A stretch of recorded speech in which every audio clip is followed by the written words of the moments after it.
Hey everyone, today I'll show you how to use the auto clicker on iPhone. Here are the simple way to set it up. First, open the settings and then here click the accessibility and scroll down and tap switch control and turn it on. Now, tap switches and click add new switch and click the screen and then tap full screen and choose the action and tap.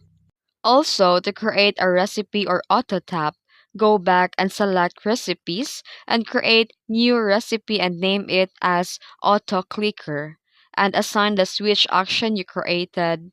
And to set the loops or auto repeating in switch control settings, set auto scanning and adjust the timing. And this will make your iPhone automatically tap repeatedly on the iPhone. And you can now start auto clicking. Turn on the switch control and now when you activate the screen switch, it will auto tap at intervals you set. If you found this video helpful, don't forget to like and subscribe for more tutorials. Thanks for watching!